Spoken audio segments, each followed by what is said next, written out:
Anouk, j'espère que tu vas bien. En tout cas, moi, ça va. Alors aujourd'hui, je vais te parler de thé vert et ça doit faire partie intégrante de ta diète. Donc le thé vert, il joue dans la fonte adipeuse, il joue dans la production d'énergie, mais il joue aussi dans la santé. Donc on va décortiquer tout ça pour mieux s'y retrouver et comprendre à quoi ça sert. Alors les origines du thé vert remontent à peu près à 3000 ans avant Jésus-Christ où il était consommé en Chine. Donc le théier, c'est un petit arbuste à feuilles persistantes de couleur vert foncé où il pousse spontanément en Chine et en Inde. Aujourd'hui, il est consommé toute l'année. Donc il existe différents types de thé, donc le vert pour le plus connu, le noir, le blanc, le bleu, qui correspondent à des procédés de séchage, de fermentation et d'oxydation différents. Alors la composition du thé vert. Alors le thé vert contient des polyphénols, dont les catéchines, qu'on appelle épilocatéchine 3-galate ou EGGC, de la théine, des oligo-éléments, mais également des vitamines, en grande quantité. Donc ça, c'est aussi pour l'aspect santé. Les propriétés oxydantes du thé vert. Donc parmi tous les thés qu'on trouve sur le marché, c'est indéniablement le thé vert qui est le plus réputé pour ses vertus de santé. Donc il s'agit de la variété qui a subi le moins de transformation, ce qui est très intéressant, et qui fait du thé vert la boisson possédant la plus forte activité antioxydante. Donc c'est principalement la présence de catéchine et de théarubigine qui donne au thé vert ses propriétés antioxydantes. Alors, la catéchine, la théarubigine et la théaflavine sont des polyphénols qui sont présents en grande quantité dans le thé vert. Donc ces composants qui sont de puissants antioxydants s'opposent aux radicaux libres, ce qui diminue les risques cardiovasculaires grâce à leur effet cardioprotecteur. Alors combien en boire par jour? En général, il faut prendre 3 tasses par jour, que tu prendras avant les repas. Donc en fonction de l'effet recherché, si tu es en période de sèche, il faut mieux en boire plus pour permettre de bien déstocker. Mais par contre, très important, lorsque tu bois du thé vert, il faut que tu le boives nature. Donc il ne faut pas que tu mettes de lait, parce que le problème c'est que tu vas rencontrer de la caséine, et la caséine va empêcher l'action des catéchines. Donc il faut mieux éviter. Et aussi, tu le prendras nature, donc sans sucre.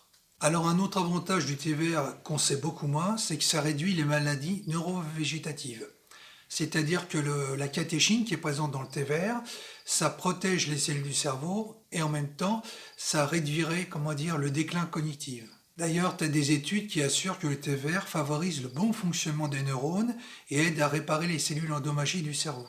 Ces antioxydants en propriétés bioactives peuvent aussi protéger le cerveau contre les maladies vasculaires et aideraient à prévenir ou du moins ralentir les maladies neurovégétatives.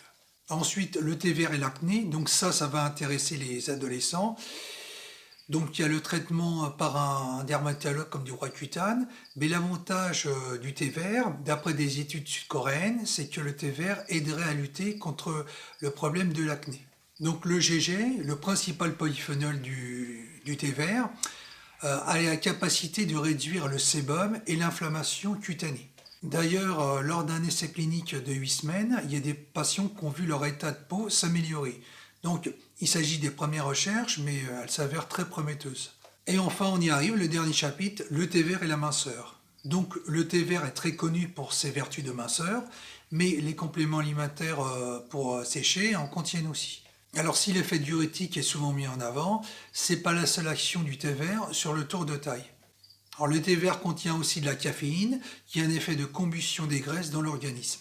D'ailleurs, le taux élevé de catéchine et d'épigalocatéchine agit sur la combustion des graisses dans le corps, et notamment au niveau du bas-ventre. Alors ça, c'est très intéressant, parce qu'en général, c'est à cet endroit-là que les graisses sont les plus résistantes.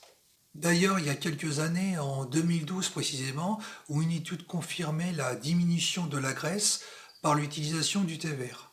Donc, il y a eu un essai clinique qui a été fait sur 240 hommes et femmes qui ont consommé pendant 12 semaines du thé vert et qui ont vu leur pourcentage de graisse corporelle, de poids, de tour de taille et de taux de graisse abdominale diminuer. Donc, par rapport à ça, il faut savoir que l'effet brûle-graisse du thé vert par son côté drainant peut marcher dans le cadre d'un régime ou d'une sèche. Mais si tu ne fais pas de sèche ou de régime quel qu'il soit, le thé vert ne va pas te faire maigrir. Donc ça, c'est à savoir. Mais dans tous les cas, si tu entames une sèche, ça peut être un vrai plus. Voilà, écoute, on arrive à la fin de la vidéo. Je pense t'avoir tout dit. Donc si tu as des questions, n'hésite pas. Si la vidéo t'a plu, un petit like. Et moi, je te dis à la prochaine. Bye bye.